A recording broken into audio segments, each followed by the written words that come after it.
Muito bem, muito boa tarde a todas as senhoras deputadas, senhores deputados.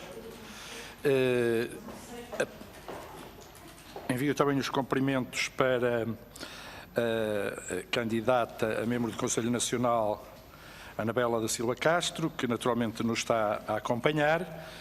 E nós estamos aqui no prosseguimento de uma decisão da Comissão ao escoltar os candidatos indicados pelos grupos parlamentares, no caso, aquele que ainda não tinha preenchido o lugar no Conselho Nacional de Educação, o grupo parlamentar do PAN, que indicou o nome de Anabela da Silva Castro. Eu dou só uma nota relativamente ao funcionamento desta audição.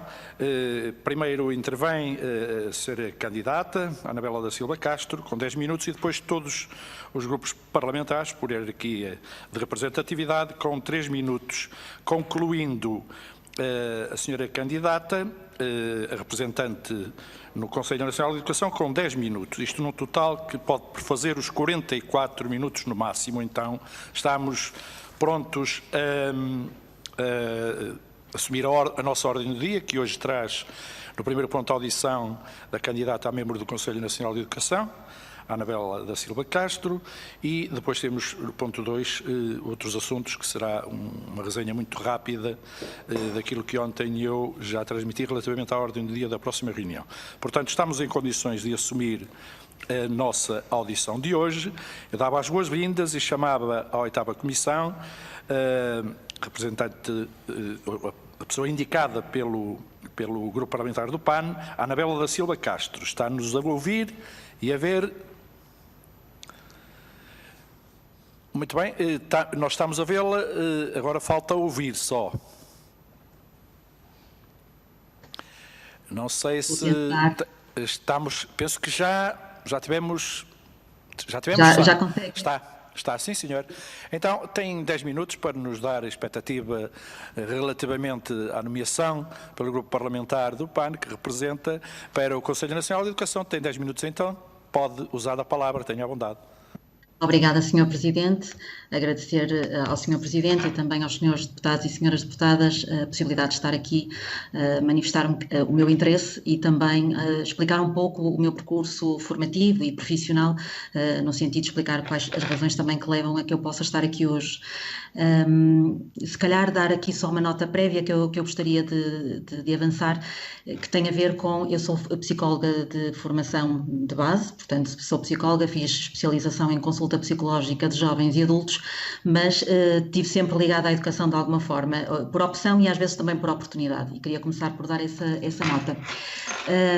Dizer que fiz formação então em Psicologia na Universidade do Porto, na Faculdade de Psicologia da Universidade do Porto, e gostava de dar aqui uma nota muito pequena sobre um projeto que na altura tive a oportunidade também de integrar, que teve a ver com a avaliação e o estudo da importância da criatividade enquanto uma forma de pensamento divergente que era extremamente importante para as questões cognitivas e para as questões de aprendizagem. E se nós formos remontar a 1994, 95, que foi na altura que terminei o curso, essa de facto não era uma área muito trabalhada. Hoje já é uma área muito desenvolvida e faz parte das competências do aluno, do perfil do aluno à saída da escolaridade obrigatória, mas de facto não era muito desenvolvida. E nós já tínhamos um pouco esta necessidade de olhar para a criatividade e para o pensamento divergente como uma das competências que deveria ser trabalhada e deveria ser desenvolvida no aluno como forma também de desenvolver capacidade depois de lidar com todas as dificuldades do futuro. Posteriormente tive várias opções em termos de estágio, mas achei que seria o mais indicado seria de facto a psicologia escolar. E, portanto, aqui começa um bocadinho mais a minha entrada na vida profissional e daquilo que é o trabalho do psicólogo na escola, desde a orientação escolar e profissional, até às dificuldades de aprendizagem, até à questão diagnóstica e todo um trabalho depois com a comunidade educativa, toda a parte da consultoria com os professores, a melhor abordagem que tem que ser feita em relação às aprendizagens e às dificuldades que os alunos apresentavam em sala de aula, as questões dos conflitos, a questão, ao fim e ao cabo, das políticas locais que qualquer escola, que qualquer estabelecimento escolar tem que ter para ter o melhor desenvolvimento educativo. Foram 8 anos, portanto foram 8 anos de grande enriquecimento e de grande aprofundamento de facto do que é o trabalho de uma escola, nos seus vários níveis, porque o trabalho de um psicólogo escolar não deve ser nem pode ser um trabalho de gabinete, e portanto foi toda esta articulação com todos os agentes educativos, nomeadamente também com os pais. Depois desta ligação à escola, tive, porque na minha perspectiva, e dou já aqui um bocadinho nota também de como é que eu entendo a educação, na minha perspectiva, devemos ter sempre um olhar e um conhecimento, um saber fazer em várias áreas, para depois podermos também ter uma apreciação e um conhecimento daquilo que falamos e daquilo que defendemos. Então tive a oportunidade de conhecer um outro lado da educação que tem a ver com a área da investigação. Na altura, com um período de tempo de cerca de 6 meses, numa universidade de Nottingham, onde foi possível perceber quais eram os mecanismos psicofisiológicos, ao fim e ao cabo, que estão por trás de comportamentos e de competências como a aprendizagem, como a memória, como a cognição, como a atenção, a concentração, e foi muito interessante ver este outro lado da aprendizagem e também das competências que é preciso ter quando se aprende, e de quais são as dificuldades, muitas vezes, que não têm a ver com as questões emocionais e não tem a ver com as questões sociais, mas tem a ver com questões de ordem, de facto, psicofisiológica, e que podem estar na base de muitos problemas de aprendizagem dos alunos. E isso é muito importante na forma também como depois acompanhamos os professores e os ajudamos um bocadinho a identificar algumas dificuldades que alguns meninos têm. Também numa perspectiva de ter depois um conhecimento de um lado que eu ainda não tinha, que precisava de perceber, tive a oportunidade de ser formadora de crianças e jovens, neste caso mais jovens, que já tinham um percurso escolar muito fragilizado, com muito insucesso presente, já com uma desmotivação extremamente elevada, na altura um curso que tinha a ver com alunos de 18 anos, de 17, 18 na sua maioria, e que já não gostavam da escola, que já tinham desistido da escola há muito tempo, mas que integraram aquilo que nós chamávamos os cursos de aprendizagem na altura e que foi feito dentro do âmbito de uma escola secundária. E foi muito interessante porque consegui perceber nessa altura qual é o papel do professor e, de facto, o quanto ele tem que se reinventar todos os dias. Não basta ter manuais e ter toda a documentação e todo o trabalho já preparado de casa, todo o trabalho feito de casa. É preciso depois ter um conjunto de competências de resiliência e competências também emocionais e sociais que acabem por nos permitir estabelecer a relação com os alunos, que para mim é aquilo que é mais importante numa relação pedagógica, é claramente a relação com os alunos, e com essa relação depois conseguir de facto motivá-los e conseguir de facto que eles consigam desenvolver o máximo de competências e o seu máximo potencial, apesar de algumas fragilidades que estes alunos traziam e que já a partida os punha em lugares de alguma desigualdade em relação aos outros. Mas foi de facto um momento que para mim foi fundamental, porque hoje quando falo da questão dos professores e das dificuldades que os professores sentem e do seu dia a dia, eu acho que os professores têm de facto uma tarefa muito difícil, e que acima de tudo são as competências pessoais e interpessoais que têm que estar muito bem desenvolvidas e muito bem apoiadas, para além de todas as questões obviamente formativas e técnicas que eles têm que ter. Depois, portanto, destes 8 anos em contexto escolar, houve oportunidade, e foi num momento também muito importante para o meu percurso formativo e de desenvolvimento profissional, houve a oportunidade de dar um salto um bocadinho diferente. E eu estou a dizer isto porque quando eu olho para trás e olho para o meu projeto formativo e profissional, aquilo que eu sinto é que fui passando do local e, portanto, do pequenino, da célula, e por questões de oportunidade e também de interesse, esse percurso foi feito sendo cada vez mais alargado e mais abrangente, tendo cada vez mais um olhar de cima. E, portanto, ao sair das escolas, tive então a oportunidade de trabalhar para o município de Matosinhos, e no âmbito de um departamento, o Departamento de Ação Social, Saúde e Educação, perceber um pouco o que é que são as políticas educativas num território. E as políticas educativas, que aqui já não são uma escola, já são os vários agrupamentos que têm características diferentes, e como é que um município, e com toda a intervenção possível que um município pode fazer, mobilizando sinergias, mobilizando parceiros, pode de facto trazer qualidade ao território, pode de facto investir e colmatar aquelas que são as dificuldades dos agrupamentos. Deu para perceber que no caso de Matosinhos em particular, a relação de proximidade entre a Câmara e os agrupamentos é de facto um fator-chave, é um fator essencial para que depois tudo seja possível de fazer com muito menos resistência, com muito mais adaptação e também capacidade de aceitação dos projetos que a autarquia colocava. E de facto é um projeto comum, é um trabalho que acaba por ser comum, não é o trabalho das escolas, não é o trabalho do município, é um projeto educativo de facto municipal que é o que faz sentido depois para a melhoria de uma série de contextos que têm às vezes dificuldades bastante estruturadas. Finalmente, Tive também a possibilidade, que era uma outra área que eu desconhecia, de fazer uma pós-graduação em Educação de Adultos, isto através do Instituto Politécnico de Educação, na Escola Superior de Educação do Porto. Esta era uma área que eu desconhecia também, porque estava muito habituada à parte escolar, ou seja, até ao 12º ano de escolaridade, com todos os seus agentes educativos, mas faltava-me perceber um pouco estas questões da andragogia, que são completamente distintas da pedagogia, e perceber um bocadinho o quanto há imenso a fazer nesta área. Nós temos ainda, de facto, uma literacia a nível dos adultos que tem que ser muito mais trabalhada, apesar de todos os avanços muito positivos que temos feito, mas há ainda muita resistência do adulto em voltar à escola. Há aqui muitas histórias marcantes também do adulto para trás, onde as coisas não correram tão bem, e então toda esta questão da educação de adultos foi possível perceber um pouco melhor e as especificidades desta área de formação através desta pós-graduação na Escola Superior de Educação. Finalmente, também depois de 13 anos na Câmara Municipal de Matosinhos, tive também a oportunidade de integrar uma equipa incrível e queria dizê-lo mesmo, porque acho que é mesmo uma equipa incrível, da área metropolitana do Porto. A área metropolitana do Porto, na altura, estava com 2 pessoas na área da educação e da inovação social. No sentido de reforçar esta equipa, eu tive a grande oportunidade de facto, trabalhar com estas 2 pessoas e, mais uma vez, em vez de um município agora, de um território, passamos a estar a trabalhar sobre 17 municípios, que são os que integram a área metropolitana do Porto, todos eles com características e especificidades completamente diferentes, ritmos de desenvolvimento completamente diferentes, investimentos financeiros e políticos também completamente diferentes, e foi muito interessante perceber como é que nós podíamos concertar todos estes municípios e todos estes territórios, de alguma forma salvaguardando 2 coisas. Uma aquelas que são as especificidades de cada território, que têm que ser respeitadas e que são potencialidades que têm que ser desenvolvidas, e por outro também não deixar de respeitar aquilo que são objetivos comuns de um território maior, que é um território que tem cerca de 1 milhão de habitantes. E foi muito interessante perceber também que os técnicos destes municípios são extremamente competentes, têm uma autonomia já bastante grande, que também é muito importante, e então foi feito. Estive lá 3 anos, portanto depois foi então a minha mudança para as atuais funções, mas foi muito interessante perceber que é possível de facto trabalhar de uma forma regular, sistemática, com técnicos de diferentes realidades e ainda assim construir um projeto comum, apesar das grandes diferenças que os separam à partida.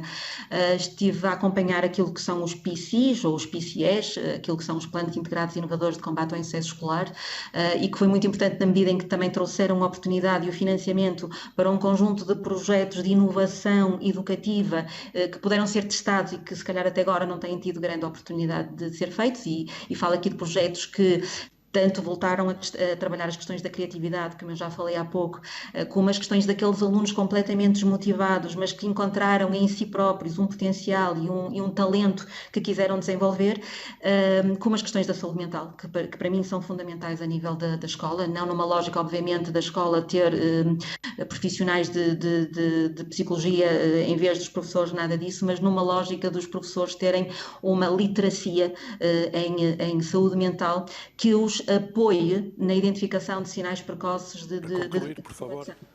Vou concluir, Sr. Presidente, obrigada. Pronto, e dizer só que de facto foi uma experiência que veio da célula para o corpo, portanto do tamanho mais pequenino para o tamanho maior, e que me permite agora ter uma abrangência que me parece que é positiva para o atual cargo. E neste momento, pronto, estar identificada pelo grupo parlamentar do PAN e enquanto também representante da Comissão Política Nacional do partido. Obrigada, Sr. Presidente, e obrigada, Srs. Deputados. Muito obrigado. Todos tomamos boa nota da intervenção da candidata ao Conselho Nacional de Educação pelo Grupo Parlamentar do PAN. Agora temos as intervenções dos grupos parlamentares, naturalmente, conforme já tinha referido, de forma hierarquizada pela representatividade. Dava então a palavra ao Grupo Parlamentar do Partido Socialista e à Sra. Deputada e Vice-Presidente desta Comissão, Carla Santos. Tenha a bondade, Sra. Deputada. Carla Sousa, Sr. Presidente. Carla Sousa. Muito boa tarde. Exatamente. A todos.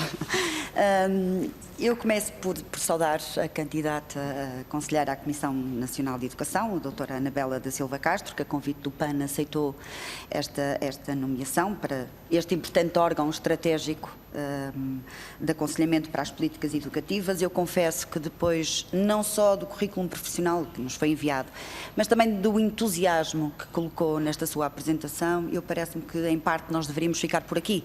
Isto o nosso cargo aqui hoje é bastante difícil, parece-me a mim, mas eu não posso deixar de no fundo lançar alguns desafios, alguns reptos relativamente a algumas questões, inclusivamente questões de que abordou, como por exemplo a questão da criatividade, e nesse sentido interessa-me perguntar-lhe, para a sua análise, quais considera ser os pontos fulcrais da importância, porque ela de facto existe e é um projeto que tem vindo a ser implementado, foi implementado por este Governo e está a correr em grande parte das escolas do país, de um projeto como o Plano Nacional das Artes. E parece-me que o seu currículo também e o seu trajeto profissional se debruçou em parte sobre esta matéria e parece-me importante ouvir o seu contributo. Depois, nós estamos num momento crucial, digamos assim, de transformação do sistema educativo, que foi um bocadinho acelerado pelas circunstâncias que conhecemos, pela questão da pandemia, e ainda ontem tivemos aqui um grupo de trabalho, de investigação, que no fundo deu-nos um retrato sobre os problemas que se colocam relativamente ao ensino online. E o que eu lhe perguntava é, perante o momento que vivemos, quais considera serem os desafios mais prementes com que nos defrontamos, com que o sistema educativo se defronta hoje em dia. Depois, fez há pouco referência ao facto de ter sido técnica superior de psicologia nas áreas da educação e inovação social. Parece-me muito importante e muito relevante o facto de ter trabalhado com a área metropolitana e abordou aí a questão de conciliar as propostas municipais numa visão mais alargada do território. No fundo, é uma visão mais alargada que também vai ter agora no CNE, não é? Portanto, isso pareceu-me interessante. Mas dizer-lhe também que, em relação à inovação social, enquanto desenvolvimento de soluções inovadoras, com impacto social em questões que possam, digamos assim, ser mais negligenciadas na sociedade de hoje, eu perguntava-lhe onde é que considera que essa inovação social possa ser aplicada com mais premência e mais eficácia no sistema educativo que temos hoje. Depois, por fim, dizer que não sei se já, entretanto, já teve conhecimento e oportunidade de perceber o plano de atividades delineado pelo Conselho Nacional de Educação para este ano. Ele foi-nos enviado aos grupos parlamentares recentemente e espero que conheça, porque esta questão depende um bocadinho dessa possibilidade de conhecimento, é de saber, no fundo, onde é que considerem nesse plano que os seus contributos, a sua experiência possa ser mais pertinente. E, portanto, eu quero agradecer-lhe apenas mais uma vez a sua disponibilidade e espírito de cidadania que lhe assistiu a esta aceitação de candidatura, e os meus parabéns. Muito obrigada. Muito obrigado, Sra. Deputada Carla Sousa, do Grupo Parlamentar do Partido Socialista e vice-presidente desta Comissão. Temos agora, por ordem hierárquica, o Grupo Parlamentar do PSD. Não sei se vai intervir. É a Sra. Deputada Cláudia André, que vai intervir então. Eu lembrava só aos 3 minutos. Tenha a bondade, Sra. Deputada. Obrigada, Sr. Presidente. Relativamente a cumprimento a doutora Anabela Silva de Castro e congratulo-a por este interesse. Também percebi que reconhece, dada também a experiência que aqui revelou, ou as experiências que aqui revelou do ponto de vista do trabalho com as escolas e com os alunos, percebo e depreendo, e peço que me corrija se estou errada, que reconhece que a autonomia na educação que os municípios podem trabalhar, reconhece-a como uma vantagem, ou seja, pelo que me parece também o programa Aproximar, a Câmara Municipal de Matosinhos tem consigo, portanto, desenvolveu o programa Aproximar, implementado pelo PSD, e que estava, enfim, nos planos do PSD acrescentar a outros municípios, mas o município de Matosinhos foi um dos municípios que entrou nos projetos piloto e, pelo que percebi, todos os trabalhos que tem desenvolvido e que desenvolveu naquele município também se devem muito a esta autonomia que a autarquia pôde desenvolver com as escolas. Por isso, enfim, parece-me a mim que reconhece que esta questão dos municípios poderem de alguma forma gerir a educação além do primeiro ciclo é benéfica, e por isso também a minha pergunta é, concorda ou não com esta afirmação? Outra questão que gostaria de colocar tem a ver com qual é a perspectiva que a Anabela tem sobre os alunos excluídos, socialmente excluídos, ou seja, além do apoio psicológico, além do apoio no conhecimento dos conteúdos por terem mais dificuldades, que nem sempre são os socialmente mais desfavorecidos, mas infelizmente em regra atenção. Mas considera ou não que é necessário ir mais além do que o apoio cognitivo ou o apoio nas aprendizagens? É ou não necessário dentro da escola? A solução única passa apenas por mais psicólogos ou, muito pelo contrário, encontra a necessidade de outro tipo de técnicos, que até podem ser precisamente programas desenvolvidos pelos municípios, outra área, como a área social, em que podiam de alguma forma trabalhar com as famílias para resolver problemas que se repercutem e se sentem nas escolas? Esta é a segunda questão. E, por fim, a última questão. Pergunto, considerando que estamos aqui por causa da indicação do nome da doutora Anabela Silva de Castro para o Conselho Nacional de Educação, a minha questão vai um bocadinho ao encontro da que já foi colocada anteriormente. Qual é o contributo que espera acrescentar no Conselho Nacional de Educação, dentro da esfera de pareceres e influência que este Conselho tem? Muito obrigada. Muito obrigado, Sra. Deputada Cláudia André, do Grupo Parlamentar do PSD. Penso que não temos a intervenção prevista para o Grupo Parlamentar do Bloco de Esquerda. Tenho uma informação que eu vou ler aos senhores deputados e às senhoras deputadas, e para conhecimento também da candidata, a doutora Anabela Silva de Castro, que me foi deixada pela senhora deputada Ana Mesquita, do Grupo Parlamentar do Partido Comunista Português, que era quem seguiria em intervenção. Vai ter de se ausentar, o que já fez, pelo que não poderá realizar a intervenção. Pedia-lhe, por favor, que pudesse transmitir, é o que eu estou a fazer, os cumprimentos do Grupo Parlamentar do PCP à candidata, dizendo que tiveram a oportunidade de auscultar a intervenção inicial, que agradecem também. Está manifesto o desejo do Grupo Parlamentar do Partido Comunista Português, e então agora passava a palavra à senhora deputada do Grupo Parlamentar do CDS-PP, a senhora deputada Ana Rita Bessa. Tenha a bondade, senhora deputada. Muito obrigada, Sr. Presidente. Começo por saudar a doutora Anabela da Silva Castro, aqui na qualidade de candidata a Conselheira Nacional do Conselho Nacional de Educação. Começar por lhe dizer, por agradecer a intervenção inicial e o cuidado com que foi desenvolvendo, quer não só as atividades que são relevantes do ponto de vista do seu currículo para esta função, mas também a sua nota pessoal e aquilo que lhe pareceu ser o impacto que teve em si e do seu trabalho depois no terreno de todas essas atividades. Acrescentar que o trabalho que desenvolveu aqui na Assembleia da República, entretanto, enquanto assessora, também me parece ser particularmente útil, embora não seja um critério obrigatório, naturalmente, mas parece reverter em benefício do trabalho no Conselho Nacional de Educação, até porque muitas vezes são pedidos pareceres em resposta a alguns dos temas em agenda aqui, e, portanto, saber como é que funciona a Comissão de Educação e a dinâmica das forças políticas que aqui estão representadas também me parece relevante para depois para que os pareceres venham na melhor resposta possível àquilo que são as perguntas ou às matérias em discussão. E compreenderá, não lhe vou colocar nenhuma pergunta porque todos os partidos indicam conselheiros para o Conselho Nacional de Educação e a expectativa é obviamente que representem nesse fórum o interesse desses diferentes partidos e, portanto, eu vou admitir como bom princípio que aquilo que defenderá, em grande medida, seja também uma visão partilhada, pelo menos, como digo, em grande medida, com o PAN e, portanto, não estou à espera de encontrar aqui respostas convergentes com as do CDS, em algumas matérias naturalmente sim, noutras não, mas, portanto, também não acho que seja sequer, que faça muito sentido eu fazer-lhe perguntas para as quais imagino que me vá dar respostas com as quais eu nem sempre concordo e com isso poderei fazer pouco para além da discussão política habitual e, portanto, só agradecer a introdução que fez, pelo que nos dá de segurança de que é uma pessoa que sabe, independentemente depois das visões distintas, que sabe das matérias em apreço e desejar-lhe a maior das sortes para o trabalho que terá que fazer. Muito obrigada. Muito obrigado, Sra. Deputada Ana Rita Bessa, do Grupo Parlamentar do CDS-PP. Agora cabe a intervenção ao Europarlamentário do PAN. Penso que nos está a acompanhar a Sra. Deputada Bebiana Cunha, por via digital, a quem eu chamava desde já. Sra. Deputada, bem-vinda. Pode usar a palavra, lembro dos 3 minutos para a intervenção. Primeiro vamos testar se temos som. Em imagem já estamos a ver. Muito obrigada, Sr. Presidente. Exatamente. Sra. Deputada, tenha a bondade, pode usar a palavra a partir do momento que quiser.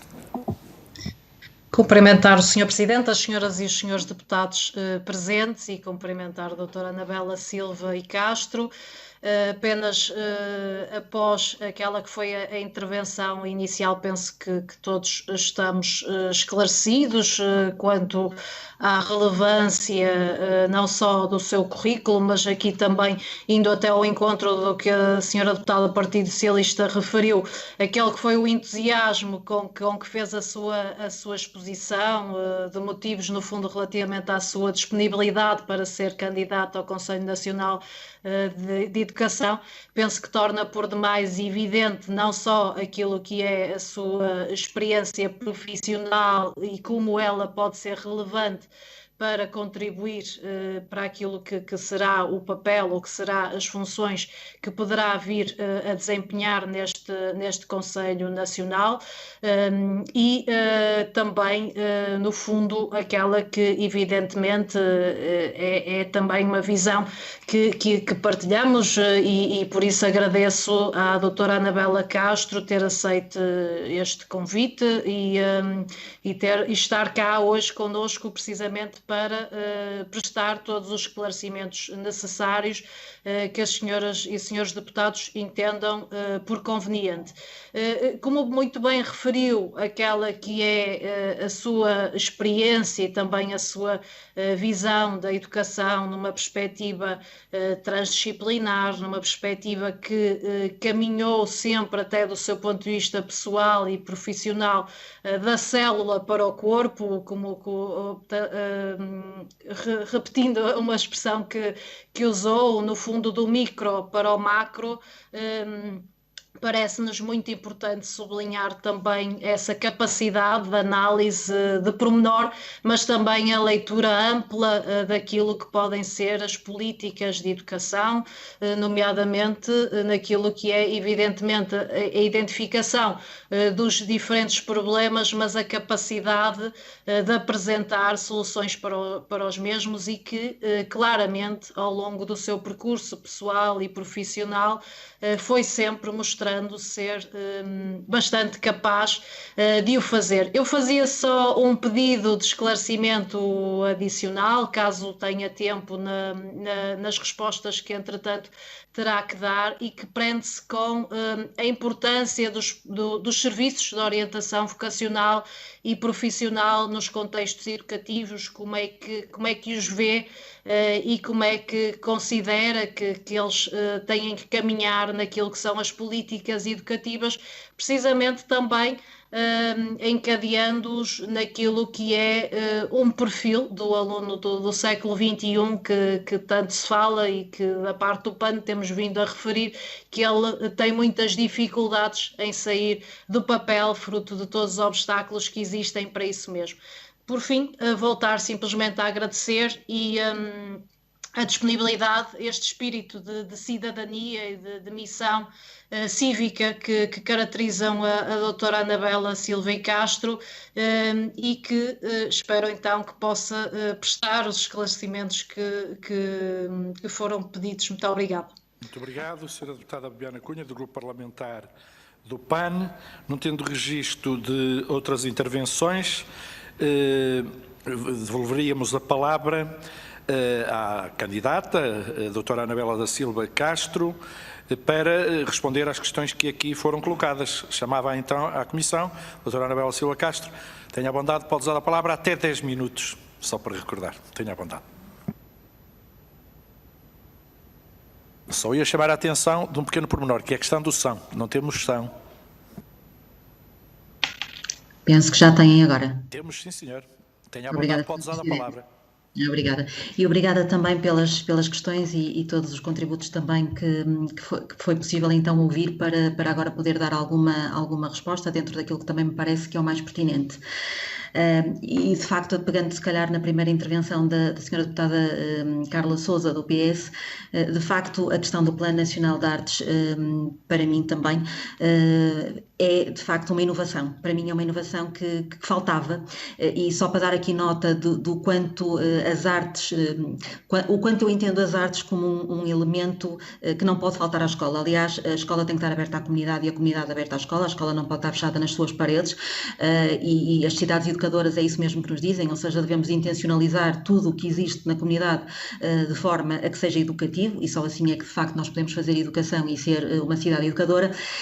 E um dos projetos que há bocadinho falava na área metropolitana de Porto, por exemplo, tinha mesmo a ver com esta questão das artes, ou seja, levava-se o teatro à escola, mas não era levar o teatro à escola numa perspectiva de ir apresentar uma peça de teatro, era os próprios profissionais de teatro que têm formação em técnicas específicas de teatro fazerem um trabalho conjunto com os professores, em que utilizam essas técnicas, por exemplo, nas aulas de português e no lecionar de algumas obras que às vezes são difíceis para os alunos aprenderem e se motivarem com elas.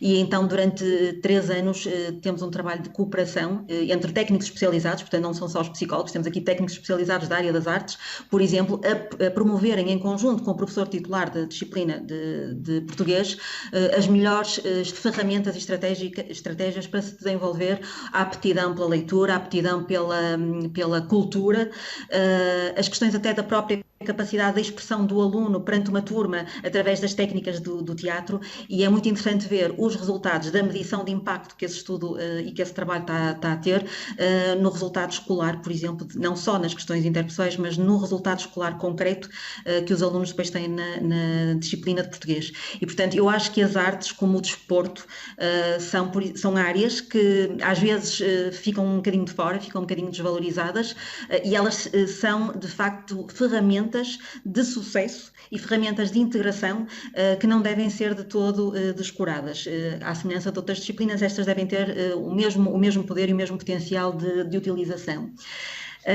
Perguntou também a senhora deputada Carla Sousa quais seriam, no meu entendimento, os desafios do sistema educativo em relação até, nomeadamente, ao facto de estarmos a atravessar a crise sanitária que atravessamos, e eu acho que o sistema educativo, de facto, demonstrou uma resposta extremamente forte, extremamente poderosa. Os professores aliaram-se, as comunidades educativas aliaram-se para dar resposta a todas estas dificuldades e fizeram da melhor forma que sabiam e podiam, não tenho a mínima dúvida disso.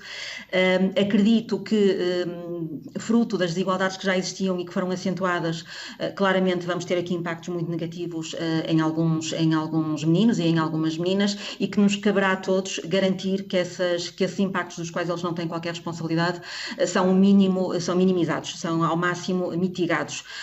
E para isso acho que tem que haver inovação também, ou seja, não podemos fazer mais do mesmo. Na nossa perspectiva, não basta acrescentar mais tempo letivo, mais aulas, mais carga letiva, não, é preciso reestruturar, é preciso renovar, é preciso identificar aquilo que de facto é o essencial, as ferramentas essenciais, seja a nível de conhecimento, seja a nível de competências, para que estes meninos consigam, de alguma forma, dar um salto em frente sem um grande prejuízo. Eu ontem tive a oportunidade de ouvir também a apresentação da professora Susana Peralta, e considero de facto que este tempo, estes 2 meses e 7 meses que ela referiu de perdas em relação aos meninos não carenciados e carenciados, que ainda os distancia mais logo à partida, têm que ser, de alguma forma, trabalhados através de estratégias que não podem ser as mesmas, têm mesmo que ser inovadoras, e não podemos ter medo também de arriscar em fazer algumas dessas transformações, sendo que qualquer transformação que se faça, obviamente, é validada em conhecimento científico que existe e que depois é preciso também ser avaliado em termos das medições de impacto, que também já existe muitas universidades e muitos centros que fazem essa avaliação especializada. Dizer que as questões da inovação social para mim são muito, muito queridas, também pela questão que venho da área metropolitana de Porto, com essa visão e de facto com essa transformação, e dar nota de facto que, ou através das AECs ou através de projetos piloto que as escolas tenham no âmbito da flexibilidade curricular, deverão ser de facto incentivados este tipo de projetos. Porquê? Porque a educação não pode ser um quadrado, ou seja, os meninos, eles são todos diferentes, e de facto uma turma com 25 ou 30 alunos é mais fácil formatar a turma 25 a 30 alunos para um determinado caminho, mas vamos deixar alguém de fora. E portanto, se pelo menos conseguirmos complementar nessa nossa nossa linha de ação com outros projetos que acabem por ir buscar esses outros meninos, porque estamos a trabalhar outras competências que normalmente o sistema mais formal poderá não conseguir fazer, é nesse âmbito que eu acho que a inovação educacional pode trazer de facto mais privilégios e mais regalias. A senhora deputada do PSD fez uma questão que eu acho muito pertinente, que é a questão da autonomia, e de facto o município de Matosinhos foi também inovador e também pioneiro neste sentido. É um caminho que se faz que nem sempre é fácil, há muitas resistências, nomeadamente a classe docente, que tem muito receio que a partir do momento que a municipalização se estenda a outros níveis de escolaridade, e nomeadamente à questão da contratação, assusta um pouco os professores, e esta tem sido uma visão que nos tem sido claramente passada, mas da minha experiência e também daquilo que são os aspectos positivos da municipalização, como tudo há aspectos mais positivos e outros menos positivos, aquilo que me parece que são os aspectos mais positivos tem a ver com o seguinte, tem a ver com a municipalização não pode ser apenas um delegar de competências com um determinado pacote financeiro, que muitas vezes nem é o pacote financeiro que se calhar é necessário para o território. É preciso que, por exemplo, questões como rácios, coisas tão simples como rácios que são definidos depois a nível nacional, sejam também abrangidos ou vistos em função depois das características do território, porque nem sempre um rácio numérico muito bem desenvolvido, muito bem desenhado, de facto depois se aplica àquilo que é a realidade do território. Mas mais do que a questão do pacote financeiro que a municipalização nos exige também que depois a tomada de decisão ou a autonomia da decisão também exista, porque senão é apenas um delegar de competências, mas a decisão continua a ser superior. E o que me parece é que quando há uma boa proximidade dos municípios com as escolas e há um trabalho que é feito de construção, que não é de uma imposição, mas é feito em concertação com as escolas e com os municípios, essa municipalização pode acontecer e pode trazer aqui mais-valias para todos. Tentar ver se estou aqui a dar um bocadinho de resposta a todas as questões. Falamos também aqui a questão de se é só o apoio psicológico, não, de todo. De facto, eu considero que o psicólogo na escola tem muito mais do que o papel básico da avaliação diagnóstica, das competências cognitivas e do chamado QI, cada vez menos o QI é importante e passa a ser o QIE, o coeficiente emocional, e aquilo que de facto me parece que é muito importante desenvolver são as equipas transdisciplinares e multidisciplinares que devem trabalhar de uma forma conjunta, ou seja, não há aqui experts que se sobreponham a outros profissionais, o técnico de serviço social, o educador social, o animador sociocultural é tão importante como o professor de ensino especial, como o psicólogo, como o professor, e todos devem ser uma equipa, cada um com as suas competências, cada um com os seus conhecimentos, e é nessa riqueza que se consegue de facto atingir todas as preocupações que a educação nos traz. E de facto esse papel também, essa questão que me colocou parece extremamente pertinente. Quando pergunta qual é o meu contributo ou qual poderá ser o meu contributo no Conselho Nacional de Educação, eu tentei de alguma forma trazer essa resposta naquilo que foi a minha apresentação enquanto percurso formativo, ou seja, se calhar mostrei aquilo que de facto é a minha postura na vida, é um bocadinho o entusiasmo com as coisas e o entusiasmo que permite sempre motivar e dar tudo o que é possível dar com aquilo que é a minha experiência e aquilo que é o meu conhecimento, tentando sempre aprender mais. Portanto, se eu conseguir levar com a minha experiência, com a minha formação, outros olhares, outras perspectivas, e esse tem sido um papel que o Conselho Nacional de Educação tem tido, é o ser capaz de ter um olhar muito pluridisciplinar e chamar à conversa e ao debate de pessoas de diversos quadrantes. E eu acho que é mesmo isso que a educação tem que ter, é pessoas de diversos quadrantes, senão ficamos muito fechados num domínio que é de todos e para o qual todos de facto temos que contribuir. E ao bocadinho desculpem só voltar um bocadinho atrás, mas de facto para além do psicólogo, do educador social, animador e por aí fora, acho que há aqui um papel muito importante que é o da saúde, e Matosinhos faz muito bem isto, se calhar porque tem também aqui uma articulação com a Unidade Local de Saúde de Matosinhos, que também é um projeto específico. A verdade é que não há educação sem saúde, e muitas vezes a identificação de situações mais complicadas, seja do ponto de vista mental, emocional ou outro, mas esta ligação rápida a uma resposta em saúde, preventiva essencialmente se possível, mas de mãos dadas com a educação, a mim parece-me fundamental. E as equipas de saúde escolar podem fazer esse trabalho, mas precisam também de ser reforçadas. E finalmente, acho que só me falta responder à senhora deputada Bibiana Cunha, a questão da orientação escolar e profissional. Para mim, e esta é uma área que me diz muito, porque esta especializei-me um pouquinho mais, a área da orientação escolar e profissional, na minha perspectiva, perdeu um bocadinho um espaço que estava a ganhar e que tenho pena que tenha perdido e que acho que era importante voltar a conquistar. A orientação escolar e profissional não é apenas uma ferramenta de escolha de cursos e de percursos escolares. A orientação escolar e profissional não deve, na minha perspectiva, ser feita apenas no 9º ano de escolaridade. Vamos muito tarde quando fazemos isso, e o Conselho Nacional de Educação também tem esta perspectiva, que tem que ser feita pelo menos nos 3 anos do 3º ciclo. Eu diria mais, eu diria que ele deve começar desde sempre, deve começar desde que a criança entra na escola, claramente adaptado àquilo que é a sua maturidade e àquilo que é a sua compreensão do mundo, mas a orientação escolar e profissional deve ser intencionalizada em todos os contextos. Numa visita de estudo que se faz, numa ida qualquer da escola a um determinado território, num trabalho que se faz escrito, num texto que se lê. A orientação escolar e profissional é transversal a todas as áreas de funcionamento da escola. Concluir, por favor. Vou só mesmo concluir e só dar nota que, de facto, se nós conseguíssemos reforçar esta competência que é do psicólogo, mas que é transdisciplinar também a outros colegas do contexto educativo, nós podemos não só motivar os alunos para aquilo que é a sua integração na escola, como fazê-los perceber qual é o papel que eles têm na sociedade e que podem ter, descobrir quais são, de facto, as suas vocações e as suas aspirações e, com isso, conseguir que eles se concretizem enquanto pessoas. E, para mim, a escola é isto, é a concretização enquanto pessoas acima de tudo, porque se isso estiver garantido, o resto também estará. Muito obrigado, doutora Anabela Silva de Castro. Damos assim, agradecendo a sua presença por terminada esta audição e, naturalmente, que toda a Comissão lhe deseja êxito na representação que fará do grupo parlamentar do PAN, que indica no Conselho Nacional de Educação. O êxito da doutora Anabela da Silva Castro, naturalmente, será o êxito do Conselho Nacional de Educação e daquilo pelo qual todos pugnamos cada vez uma melhor e mais consolidada educação em Portugal.